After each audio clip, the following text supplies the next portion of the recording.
ഇന്നിവിടെ കുറച്ചധികം ക്ലീനിങ് പരിപാടിയുണ്ട്. ആറ്റുകാൽ പൊങ്കാല ഞാൻ വീട്ടിൽ തന്നെ ഇടണേ. കഴിഞ്ഞ കൊല്ലം വീട്ടിലാണ് ഇട്ടത്, ഈ പ്രാവശ്യം വീട്ടിൽ തന്നെ ഇടണേ. കല്യാണത്തിന് മുന്നേയൊക്കെ ആറ്റുകാൽ പോയിട്ട് ട്രിവാൻഡ്രം പോയിട്ട് 2 പ്രാവശ്യം ഇട്ടിട്ടുണ്ട്. പിന്നെ അത് കഴിഞ്ഞ് മുടങ്ങി. പിന്നെ ഞാൻ രണ്ടാമത് കഴിഞ്ഞ കൊല്ലമാണ് റീസ്റ്റാർട്ട് ചെയ്തത്.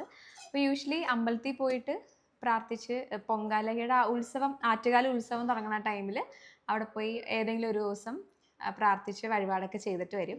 എന്നിട്ട് കഴിഞ്ഞ കൊല്ലം വീട്ടിലിട്ടത്, ഈ പ്രാവശ്യം വീട്ടിൽ തന്നെ ഇടണേ. വീക്ക് ഡേ ആണ് വന്നത്, അപ്പോൾ എനിക്ക് പോകാനായിട്ട് കുറച്ചൊരു സൗകര്യക്കുറവുണ്ട്. അപ്പോൾ ഈ പ്രാവശ്യം ട്യൂസ്ഡേ വീട്ടിൽ തന്നെ ഇടാനാണ് പ്ലാൻ. എനിക്ക് തോന്നുന്നു കോവിഡൊക്കെ തൊട്ടിട്ടാണ് എല്ലാവരും വീട്ടിൽ പൊങ്കാല ഇടാനായിട്ട് സ്റ്റാർട്ട് ചെയ്തതെന്ന് തോന്നുന്നു. അങ്ങനെ 2-3 പേരൊക്കെ പറഞ്ഞു. പിന്നെ വീഡിയോസിലൊക്കെ ആരുടെയൊക്കെ വീഡിയോസിൽ കോവിഡ് തൊട്ടാണ് വീട്ടിൽ പൊങ്കാല ഇടണേന്നൊക്കെ കേട്ടു.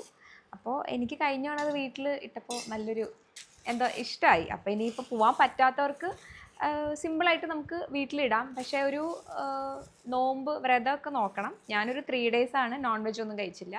പിന്നെ നമ്മുടെ വീടൊക്കെ നല്ല നീറ്റായിട്ട് നോക്കണം, അത്രയേ ഉള്ളൂ. സിമ്പിളായിട്ട് നമുക്ക് വീട്ടിൽ തന്നെ ചെയ്യാം. ശരിക്കും പണ്ടിങ്ങനെ ആറ്റുകാലിങ്ങനെ ഈ പൊങ്കാലയുടെ ന്യൂസും കാര്യങ്ങളൊക്കെ വന്നപ്പോൾ എനിക്കിങ്ങനെ പെട്ടെന്ന് ഇതെന്താണ് എന്നൊക്കെ ഒരു എക്സൈറ്റ്മെൻറ്റ് തോന്നിയിട്ട് ഞാനിങ്ങനെ, എൻ്റെ ഒരു ഫ്രണ്ട് ഉണ്ട്, അവർ ട്രിവാൻഡ്രം.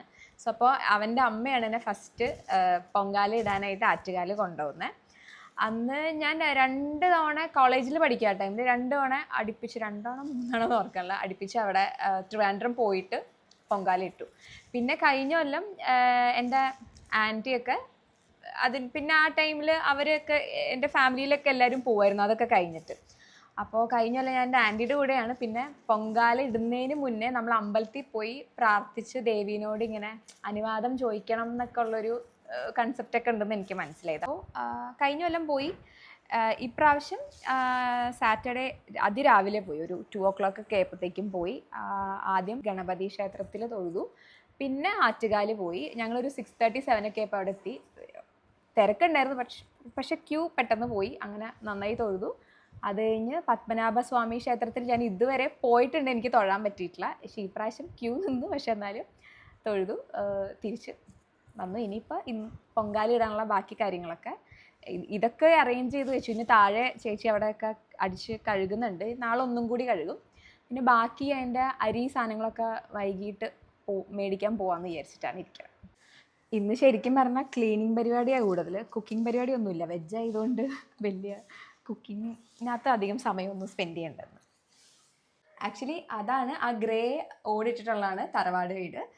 ഒരു വീട് ഡിഫറൻസേ ഉള്ളൂ ഞങ്ങളുടെ വീടും ആ വീടുമായിട്ട്. അവിടെയാണ് അച്ഛനും അമ്മയും, like mother in law, father in law, പിന്നെ എൻ്റെ ബ്രദർ ഇൻ ലോയും സിസ്റ്ററും അവിടെ താമസിക്കുന്നത്. ഞാനും ഹസ്ബൻഡും മോനും ഇവിടെ. ഒരു വീട് ഡിഫറൻസേ ഉള്ളൂ. സോ ഇന്ന് അവിടെ അമ്മ ഇടിഞ്ചക്ക തോരൻ ഉണ്ടാക്കിയപ്പോഴത്തേക്കും ഇവിടെ വെജ് ആയതുകൊണ്ട് ഇങ്ങോട്ട് കൊടുത്തു വിട്ടു. അടുത്തായതുകൊണ്ട് ഇങ്ങനെ കുറച്ച് ഗുണമൊക്കെ ഉണ്ട്. അവിടെ എന്തുണ്ടാക്കിയാലും ഇങ്ങോട്ട്, ഇവിടെ എന്തുണ്ടാക്കിയാലും അങ്ങോട്ടും, കൂടുതലും അവിടെ നിന്നാണ് ഇങ്ങോട്ട് വരുന്നത്. ആൻഡ് അപ്പോൾ ഇന്ന് വെജ് ആയതുകൊണ്ട് എനിക്ക് തോരൻ അമ്മ തന്നു, പിന്നെ കടല ഫ്രൈ ഉണ്ട്. അപ്പോൾ അതാണ് ഇന്നത്തെ ലഞ്ച്. അമ്പൂന് വലിയ ഇൻട്രസ്റ്റ് ഒന്നും ഉണ്ടാവില്ല വെജ് ആയതുകൊണ്ടിട്ട്. ഇനി വരുമ്പോൾ എന്തെങ്കിലും സെറ്റാക്കി വെക്കണം. ഇതിൻ്റെ കലം ഞാൻ ഇവിടെ എവിടെയോ കഴുകി വെച്ചായിരുന്നു. അത് കവിതാക്ക ചിലപ്പോൾ പുറത്ത് വെച്ചിട്ടുണ്ടാവും, നോക്കാം. കലം എവിടെ വെച്ചെന്നാ പറഞ്ഞേ? എവിടെയാ കവിതാക്ക വെച്ചത് കലം? ചട്ടി. അവിടെ. ഓ ശരി ശരി ശരി. ഓക്കെ. ഇവിടെയാണ് എൻ്റെ ഈ ചട്ടി സാധനങ്ങളൊക്കെ വെക്കണേ. അപ്പോൾ ഞാൻ ഈ തവണ ആറ്റുകാല് പോയപ്പോൾ അവിടെ നിന്ന് മേടിച്ചതാണ്. പക്ഷേ ഇത് കഴിഞ്ഞ ഓണത്തേലും കുഞ്ഞിതായി പോയിന്ന് എല്ലാവരും പറഞ്ഞു. അതുകൊണ്ട് ഒരെണ്ണം കൂടി പുതിയത് മേടിക്കണം. അതുകൊണ്ട് ഇവിടെ കൊണ്ട് വെച്ചു. ആക്ച്വലി ഇത് മേടിക്കുമ്പോഴും എനിക്ക് ചെറിയ കൺഫ്യൂഷൻ ഉണ്ടായിരുന്നു, ഇത് കറക്റ്റ് ആണോ എന്നുള്ളത്. അതുപോലെ തന്നെ ഇവിടെ വന്നപ്പോൾ കവിതാക്കൊക്കെ പറഞ്ഞു കഴിഞ്ഞ കൊല്ലത്തെ കുടം കുറച്ചുകൂടി വലുതായിരുന്നു, ഇതിനകത്ത് ഒട്ടും സ്ഥലമില്ല എന്നൊക്കെ പറഞ്ഞു.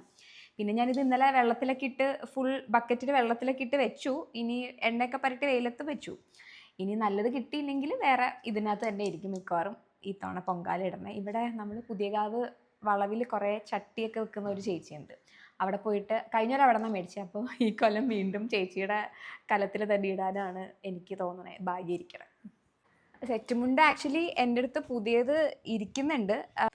അത് ഓണത്തിന് ഇതുപോലെ നല്ല സെറ്റ് മുണ്ടൊക്കെ കാണുമ്പോഴത്തേക്കും മേടിച്ച് വെക്കും. പക്ഷേ സിൽക്കിൻ്റെ ബ്ലൗസ് ചിലപ്പോൾ അതിന് ഇടേണ്ടി വരും. അപ്പോൾ ഈ ചൂടത്ത് നിൽക്കുമ്പോൾ സിൽക്കിൻ്റെ ബ്ലൗസ് ചിലപ്പോൾ എനിക്ക് ഭയങ്കര നമുക്കേ ഒരു സുഖം കിട്ടില്ല. അതുകൊണ്ട് ചിലപ്പോൾ ഇന്നിനിയിപ്പോൾ ഇതൊക്കെ മേടിക്കാൻ പോകുമ്പോൾ ഒരു സെറ്റ് മുണ്ട് സിമ്പിളായിട്ടുള്ള ചിലപ്പോൾ നോക്കും. ഇതൊക്കെ എൻ്റെ പഴയ കുറേ ഞാനിങ്ങനെ ഓരോരുത്തരിങ്ങനെ തന്നെ ഓണത്തിനൊക്കെ ഓണക്കോടിയൊക്കെ തരില്ലേ, അതൊക്കെ ഞാനിങ്ങനെ സൂക്ഷിച്ച് വയ്ക്കും. എല്ലാവരും എന്നെ കംപ്ലയിൻറ്റ് പറയും ഞാൻ ഒന്നും തയ്ക്കില്ല എന്ന്. അത് പണ്ട് തൊട്ടുള്ള ശീലം തോന്നുന്നുണ്ട്. എന്തെങ്കിലും പരിപാടി വരുമ്പോൾ മാത്രം തയ്ക്കേണ്ട സെറ്റപ്പ് ഇതാണ്. ആ സെറ്റ് ഓണത്തിന് കണ്ടപ്പോൾ ഇങ്ങനെ ഹാൻഡ് ടെക്സിൽ നിന്ന് മേടിച്ച് വെച്ചതാണ്. ഇനി ചിലപ്പോൾ ഇത് കൊടുക്കും, ഇല്ലയെന്നാണെങ്കിൽ കുറച്ചുകൂടി സിമ്പിളായിട്ടുള്ളത് ചിലപ്പോൾ നോക്കിയിട്ട് അതായിരിക്കും കൊടുക്കണം. കുറേ പേരൊക്കെ പറയും പൊങ്കാല ഇടുമ്പോൾ പുതിയ സെറ്റ് മുണ്ട് അല്ല പുതിയ ഡ്രസ്സ് ഇടണം എന്ന്. പക്ഷേ എനിക്ക് അറിഞ്ഞുകൂടാ. കുറച്ച് പേര് പറയുന്നു നമ്മുടെ പഴയത് നല്ലോണം നീറ്റായിട്ട് അലക്കിയിട്ട് തേച്ചത് അതും വേണമെങ്കിൽ ഉപയോഗിക്കാം എന്ന് പറയുന്നു. പുതിയതുണ്ടെങ്കിൽ പുതിയത് എടുക്കാമല്ലോ. നമുക്ക് ഒരു സന്തോഷമാണല്ലോ പൊങ്കാലയൊക്കെ ഇടുന്ന ദിവസം. നമുക്ക് ഫെസ്റ്റിവൽ സമയത്തൊക്കെ പുതിയ ഡ്രസ്സൊക്കെ ഇടുമ്പോഴത്തേക്കും അതൊരു കുറച്ച് സ്പെഷ്യലല്ലേ. അപ്പോൾ ചിലപ്പോൾ ഞാൻ ഇത് ഉടുക്കും, ഇല്ലയെന്നാണെങ്കിൽ പിന്നെ അച്ചാമ്മയുടെ കുറേ സെറ്റ് മുണ്ട് ഇവിടെ ഉണ്ട്. അച്ചാമ്മ ഇപ്പോൾ സെറ്റ് മുണ്ടൊന്നും ഉടുക്കാറില്ല. അപ്പോൾ അച്ചാമ്മയുടെ സെറ്റ് മുണ്ടുണ്ടെന്ന് അമ്മ അവിടെ പറഞ്ഞു. അപ്പോൾ ചിലപ്പോൾ അത്, അല്ലെങ്കിൽ ഇനി പോണ വഴി ഒരു ആഗ്രഹം വന്ന് തോന്നിക്കഴിഞ്ഞാൽ ചിലപ്പോൾ ഒരു സെറ്റ് മുണ്ട് പുതിയത് ഇത് പ്രമാണിച്ചൊക്കെ മേടിക്കാം. അങ്ങനെയൊക്കെ. ഇവിടെയാണ് നമ്മൾ പൊങ്കാല ഇടാനായിട്ട്. സോ ഇവിടെയാണ് പൊങ്കാല ഇടണേ. ഇവിടെ വണ്ടിയൊക്കെ ഫുൾ മാറ്റി. ഇന്ന് വണ്ടിയൊന്നും ഇങ്ങോട്ട് കയറ്റില്ല, ഫുൾ ക്ലീൻ ആക്കി. അപ്പോൾ നാളെ രാവിലെ ഇവിടെ ഒന്നും കൂടി ക്ലീൻ ചെയ്യും. പൊങ്കാല ഇടുന്ന ദിവസം ഒന്നുകൂടി ക്ലീൻ ചെയ്യും. പിന്നെ ഇനി ഇഷ്ടിക കൂടി ഇഷ്ടിക മേടിക്കണം. ബാക്കി സാധനങ്ങളൊക്കെ മേടിക്കാൻ പോകുമ്പോൾ ഇഷ്ടിക മേടിക്കണം. പിന്നെ നമുക്ക് കത്തിക്കാനുള്ള ഇത് കഴിഞ്ഞ കൊല്ലം ഭയങ്കര ഷോർട്ടേജ് ആയിരുന്നു. ഇവിടെ ഇട്ടുകൊണ്ടിരുന്നപ്പോൾ തീരുമെന്ന് പേടിയായിരുന്നു. എന്നിട്ട് ഇത്തവണ ആറ്റുകാല് പോയപ്പോൾ കലം വിൽക്കുന്ന അവിടുത്തെ അവർ തന്നെ വിറക് അതൊക്കെ ഇങ്ങനെ കെട്ടിയിട്ട് വെച്ചിട്ടുണ്ടായിരുന്നു. അപ്പോൾ അത് 2 കെട്ടി ഞാൻ മേടിച്ചിട്ടുണ്ട് നമുക്ക് പൊങ്കാല ഇടാനായിട്ടുള്ള. പിന്നെ 2 പേരും കൂടി പൊങ്കാലയുടെ ദിവസമായപ്പോൾ ഇടണം എന്നൊക്കെ ആഗ്രഹം പറഞ്ഞിട്ടുണ്ട്.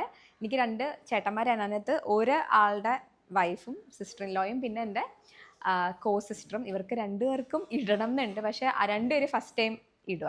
അപ്പം ഇനി ആറ്റുകാല് പോയിട്ട് വേണോ ഇടാൻ അല്ലെങ്കിൽ ഇങ്ങനെ ഇടാമോ എന്നൊക്കെ ഉള്ള കൺഫ്യൂഷനിൽ അവർ നിൽക്കുവാണ്. ചിലപ്പോൾ അവരും കൂടി ജോയിൻ ചെയ്യും. എങ്കിൽ ഞങ്ങൾ 3 പേരും കൂടി ഇടും, ഇല്ലെങ്കിൽ ഞാൻ മാത്രം ഉണ്ടാവും. നെക്സ്റ്റ് വീഡിയോയിൽ പൊങ്കാല ഇടുന്നതൊക്കെ കാണിക്കാം. ഇനി നാളെ ആ തിരക്കിൻ്റെ ഇടയിൽ വീഡിയോ എടുക്കാൻ പറ്റുമോയെന്നൊന്നും അറിയില്ല. പറ്റുവാണെങ്കിൽ ഉറപ്പായിട്ടും നെക്സ്റ്റ് വീഡിയോയിൽ അത് കാണിക്കാം. അപ്പം